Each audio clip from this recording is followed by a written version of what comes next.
સુરત માટે આજની રાત ભારે છે। ભારેથી અતિ ભારે વરસાદ સુરતમાં આજે રાત્રે વરસી શકે છે। રાતના 11 વાગ્યાથી સવારના 4 વાગ્યા સુધીમાં વરસાદનું રેડ એલર્ટ આપવામાં આવ્યું છે। તો સુરતમાં આજે રાત્રે અતિ ભારે વરસાદ ખાબકી શકે છે। તો સુરત માટે રેડ એલર્ટ અપાયું છે। રેડ એલર્ટની આગાહીને લઈને પાલિકા કમિશનરની નાગરિકોને અપીલ। રાત્રે 9 વાગ્યા સુધીમાં ઘરે પરત ફરવા માટે સુરતના નાગરિકોને પ્રશાસને અપીલ કરી છે। આજે 9 વાગ્યા બાદ ઘરની બહાર ન નીકળવા માટે પણ કમિશનરે અપીલ કરી છે। સુરતમાં અલગ અલગ વિસ્તારમાં એનડીઆરએફ અને એસડીઆરએફની ટીમો પણ તૈનાત કરી દેવામાં આવશે। તો આજે સુરતમાં ભારેથી અતિ ભારે વરસાદ વરસી શકે છે। રાત્રિ દરમિયાન જે રેડ એલર્ટ અપાયું છે, રાત્રે 11 વાગ્યાથી સવારના 4 વાગ્યાની વચ્ચે ભારેથી અતિ ભારે વરસાદ સુરતમાં વરસી શકે છે, જેના કારણે કમિશનરે પણ નાગરિકોને અપીલ કરી છે રાત્રે 9 વાગ્યે ઘરે પરત ફરી જવા અને ઘરની બહાર ન નીકળવા માટે પ્રશાસને નાગરિકોને અપીલ કરી છે। તો બીજી તરફ સુરતમાં એનડીઆરએફ અને એસડીઆરએફની ટીમ પણ તૈનાત કરી દેવામાં આવશે। તો રાત્રે 11 વાગ્યાથી લઈ સવારના 4 વાગ્યા સુધીમાં ભારેથી અતિ ભારે વરસાદ સુરતમાં વરસી શકે છે। વધુ વિગતો સાથે સંવાદદાતા ધનરાજ બાગલે ફોનલાઈન ઉપર છે। ધનરાજ, સુરત શહેર માટે રાત્રે રેડ એલર્ટ અપાયું છે, શું વિગતો? જી બિલકુલ, હવામાન વિભાગની આગાહીના પગલે જે પ્રમાણે અત્યારે હાલ વાતાવરણ જોવા મળી રહ્યું છે, ત્યારે રાત્રે 11 વાગ્યાથી લઈને સવારે 4 વાગ્યા સુધીમાં ભારેથી અતિ ભારે વરસાદ વરસવાનો છે। ત્યારે તેના અગમચેતીના ભાગરૂપે સુરત મહાનગરપાલિકા અને તંત્ર દ્વારા પહેલાથી જ સૂચનાઓ છે એ આપવાની શરૂઆત છે કરી દેવામાં આવી છે।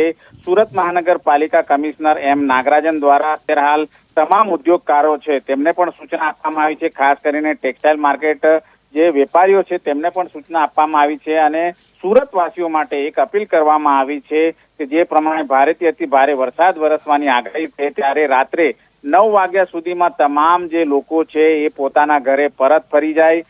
જે પણ કામદારો હોય કે નોકરિયાત વર્ગના લોકો હોય છે તેઓ 9 વાગ્યા સુધીમાં પોતાના ઘરે પહોંચી જાય, કારણ કે રાત્રે 11 વાગ્યાથી લઈને 9 વાગ્યા સુધી જે પ્રમાણે ભારે વરસાદ વરસવાનો છે, ત્યારે કોઈ પણ જાતની અઘટિત ઘટના ન ઘટે તેના માટે સાવચેતીના ભાગરૂપે આ પ્રમાણેની અપીલ છે। ધનરાજ, આપને અટકાવવા માંગીશ આપણી સાથે સુરત મહાનગરપાલિકાના કમિશનર એમ નાગરાજન આપણી સાથે ફોનલાઈન ઉપર છે। જી સર, જે રીતે સુરત માટે રેડ એલર્ટ આપવામાં આવ્યું છે, મોડી રાત્રે વરસાદ ખાબકી શકે છે ભારેથી અતિ ભારે, શું અપીલ કરશો અને સાથે જ પ્રશાસન કેવી રીતે તૈયાર છે? આપણને હવામાન વિભાગ દ્વારા જે આગાહી આપવામાં આવેલ છે, રાત્રે 11 થી 3 વાગ્યા સુધી તો એકદમ અતિ વરસાદ થવાની શક્યતા છે। આખા સુરત વિસ્તાર શહેરી વિસ્તારમાં એની સંભાવના વધારે છે અને એ સિવાય ગ્રામ્ય વિસ્તારમાં પણ વરસાદ પડવાની છે।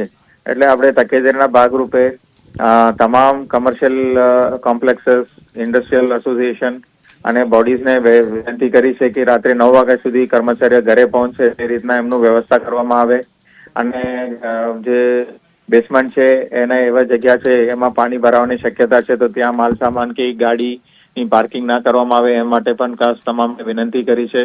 અને રાત્રે પણ લોકો મજા મસ્તી માટે બહાર નીકળવાનું ટાળે અને ઘરે સુરક્ષિત રીતે રહે એના માટે તમામને અપીલ કરી છે। લો લાઇંગ વિસ્તારમાં લોકોની શિફ્ટિંગની કામગીરી આપણે તકેદારીના ભાગરૂપે જ કરીએ છીએ, કોઈ ચિંતાની વાત નથી, પણ એક આગોતરું આયોજન તરીકે લોકોની શિફ્ટિંગની કામગીરી પણ ચાલુ છે અત્યારે અને વ્યવસ્થા પણ એમને શેલ્ટરમાં કરવામાં આવી છે। એવી રીતે તમામ જગ્યાએ એસડીઆરએફ, એનડીઆરએફની ટીમ્સ પણ આપણે બોટ સાથે કાર્યરત રાખી છે કે કદાચ જરૂર પડે તો તાત્કાલિક સ્ટેન્ડ બાય મોડ ઉપર એ લોકો રેસ્પોન્સ આપી શકે એવું પ્લાનિંગ કર્યું છે। અત્યારે 4 એસડીઆરએફ અને એનડીઆરએફ ટીમની ડિપ્લોયમેન્ટ થઈ છે। એસએમસીના ફાયરના ટીમ એના બોટ્સ પણ એમાં ડિપ્લોયમેન્ટ કરવામાં આવેલા છે।